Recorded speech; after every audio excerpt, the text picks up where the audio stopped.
పవన్ కళ్యాణ్ గారి ఓజీ మీద ఎలాంటి ఎక్స్పెక్టేషన్స్ ఉన్నాయి?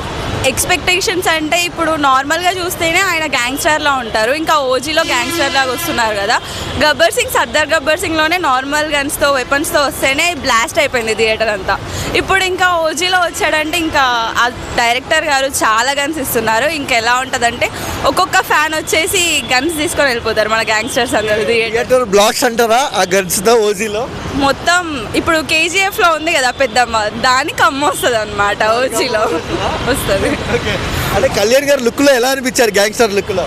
అంటే ఒక్కొక్క మూవీలో ఒక్కొక్క స్టైల్ ఉంటుంది. నార్మల్గానే మనం గబ్బర్ సింగ్లో సర్దార్ గబ్బర్ సింగ్లో చూస్తే ఒక పోలీస్ లుక్ అలా ఉంటుంది. ఇప్పుడు ఓజీలో గ్యాంగ్స్టర్ అంటున్నారు కదా, చూడాలి గ్యాంగ్స్టర్లా ఎలా ఉంటుందో. నాకైతే ఎక్స్పెక్టేషన్స్ ఉన్నాయి. సో ఓజీ వచ్చిన తర్వాత చెప్పాలి. అది ఓజీ లుక్, ఆ కత్తి పట్టుకొని నరకడము, ఆ బ్లడ్ బాత్ డైలాగు ఎలా అనిపించాయండి? అంటే ఇప్పుడు థియేటర్స్లో ఎలా ఉంటుందంటే మొత్తం రక్తం ఇలా పారిపోతూ ఉంటుంది అనమాట. అదే పవన్ కళ్యాణ్ ఫ్యాన్స్కి ఇంకా పూనికాల లోడింగ్ అంటారా? పవన్ కళ్యాణ్ ఫ్యాన్స్ కాదు, కల్ట్ ఫ్యాన్స్ మొత్తం లోడ్ అయిపోతాయి. అంటే ఈసారి థియేటర్లో చాలా వరకు పేపర్లు చల్లేవి, ఈసారి బ్లాస్టింగ్లు జరుగుతాయి అనుకోవచ్చు అండి. అంతే కదా, మరి పవన్ కళ్యాణ్ గారు గ్యాప్ తర్వాత వస్తున్నారు కదా, మినిమం ఎక్స్పెక్ట్ చేయాలి మనం. ఓవరాల్గా ఓజీ గురించి ఏం చెప్తారు? ఓవరాల్గా ఓజీ గురించి చెప్పాలి అని అంటే గ్యాంగ్స్టర్ మొత్తం మన టీం ఉంది కదా, ఫ్యాన్స్ టీం అందరూ కలిసి వెళ్ళిపోయి గన్స్తో షూట్.